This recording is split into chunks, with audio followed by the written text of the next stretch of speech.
ICI 2014, engouement autour de l'atelier sur le financement des jeunes entrepreneurs ivoiriens. Il est 11h GMT lorsque la salle San Pedro du Sofitel Hôtel Ivoire d'Abidjan refusait du monde. Pour cause, l'atelier sur le thème « Des jeunes et des idées », banquier à la rencontre des jeunes entrepreneurs de Côte d'Ivoire. Ce point fondamental de la 4e édition du Forum international des investissements en Côte d'Ivoire a connu un franc succès par l'engouement et par la richesse des intervenants. Ce fut l'occasion pour les banquiers d'expliquer leur modèle de financement de projet. Également, ce fut pour les jeunes entrepreneurs de relever leurs difficultés avec les banques, notamment le manque de financement. Great Event TV, qui était au cœur de ce grand événement, a rencontré le directeur général de la Société ivoirienne de banque CIB, M. Daouda Koulibaly, la chargée de mission Afrique du Centre d'études et de prospective stratégique, CEPS, Mme Laetitia Sagno, le délégué général du Centre d'études et de prospective stratégique CEPS, M. Loïc Tribault, Laspierre, le directeur général de Zenith Concept Communication, M. Octave Johnson, entrepreneur ivoirien. La CIB qui est une filiale du groupe Attijari Wafa Bank, qui est un groupe qui est présent dans une vingtaine de pays, donc en Afrique, en Europe et au Moyen-Orient. C'est un acteur donc, de référence sur le continent donc, africain. Pour ce qui concerne donc, la CIB, nous sommes aussi présents donc, en Côte d'Ivoire depuis une cinquantaine d'années. Nous finançons l'ensemble des segments de clientèle. Et ce que je peux dire, depuis que le groupe Attijari est arrivé, nous entamons une phase de développement qui est très importante. Je veux dire aussi en termes donc, de financement donc, des PME, des TPE, nous venons de signer avec la SFI, le groupe de la Banque mondiale, un partenariat pour un montant total donc, de 40 millions de dollars, donc 20 milliards de francs CFA, pour garantir le financement que nous ferons donc, aux PME et aux TPE. Alors, ce qu'il faut dire aussi, la spécificité de ce fonds, c'est qu'il couvre à la fois donc, les crédits d'investissement, les crédits de trésorerie donc, de fonctionnement et les engagements par signature, donc les émissions de caution pour permettre aux entreprises d'avoir des marchés. Par ailleurs aussi, la spécificité de cet accord est qu'une partie est réservée aux startups. Donc, ce qui est aussi très important pour encourager donc, les jeunes entrepreneurs qui se lancent dans le monde donc, des affaires. Nous avons aussi une spécificité de cet accord, qui est une partie de ce fonds qui va servir aux femmes entrepreneurs. Donc, c'est aussi une manière d'accompagner les femmes aussi dans le monde donc, des affaires. Dans le cadre du forum ICI, il nous a semblé important de participer à cet atelier axé sur la jeunesse et surtout la jeunesse qui a envie d'entreprendre. Parce que nous savons que quand on voit les statistiques, 70% de la population a moins de 30 ans et que cette population est fortement touchée par le taux de chômage. Il est important de pouvoir apporter une réponse maintenant avant que ça devienne une problématique pour le continent africain. Et cette réponse, c'est la réponse que nous avons souhaité apporter, c'est en créant un prix international de grande envergure en partenariat avec l'UNESCO, avec Canal Plus Afrique et avec Phoenix Capital Management, de pouvoir accompagner, de pouvoir soutenir des jeunes entrepreneurs qui ont choisi de prendre de risques, de créer de la valeur.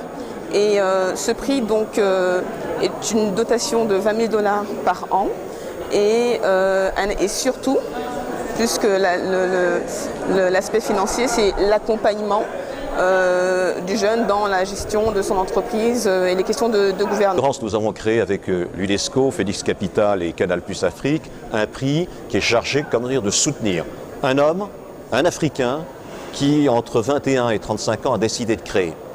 Alors on sanctionne un jeune qui a décidé de créer, c'est-à-dire il a créé des emplois, il a un chiffre d'affaires et là on est là pour lui dire voilà, ça marche, on va donner plus pour tout simplement aller plus loin. Donc on est vraiment dans un accompagnement de développement. C'est ce qui fait la singularité de ce prix. Le premier destinataire de ce prix, eh bien, ça a été un Ivoirien. C'est le concours des circonstances. Ce prix a été remis en décembre dernier. Il a mobilisé de notre part, je dirais, beaucoup d'acteurs afin de savoir quelle était la meilleure copie. C'était donc un jeune Ivoirien spécialiste dans le domaine des TIC. Nous avons créé ce prix, c'est en mars de l'année dernière. On s'est dit, il faut le faire. On l'a fait. Et on l'a remis donc en décembre, en présence notamment d'un certain nombre de représentants du gouvernement. Le Premier ministre a perçu l'intérêt de cette démarche, nous a reçus et nous a demandé de faire en sorte que ce prix qui a vocation à se sanctionner, à reconnaître un entrepreneur en Afrique, puisse avoir un démembrement local. Ce démembrement local, on a concédé, ça s'appellera Tremplin Côte d'Ivoire.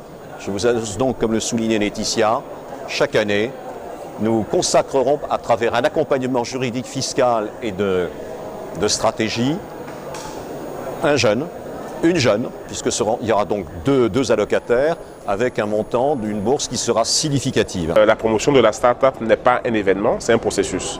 Quand je parle de processus, je parle d'un processus où justement des jeunes entrepreneurs porteurs d'idées sont en fait équipés de ce que j'appelle encore une fois le capital intelligent, donc cette combinaison-là de financement et de compétences pour pouvoir mener leur projet à bien. Et j'ai été vraiment heureux de voir au cours de la session que nous venons d'avoir la présence en fait de banquiers, de structures d'appui, de fonds d'investissement, tous prêts quelque part en fait à supporter ces jeunes entrepreneurs. Et je pense que les principaux messages qui sont sortis de cette session sont au nombre de 3. Le premier, c'est que être entrepreneur est avant tout un choix personnel, et c'est un choix personnel qui doit être suivi des faits. Quand je parle des faits, je parle du sérieux, de la rigueur, de la discipline et de la capacité de cet entrepreneur-là quelque part à pouvoir porter son projet à bout, pas seulement en étant techniquement fort, mais en ayant les aptitudes humaines pour le faire. Le deuxième point qui est sorti, c'est que quelque part, les banques elles-mêmes sont prêtes aujourd'hui à travailler avec ces jeunes-là, bien qu'il y ait quand même pas mal de défis structurels.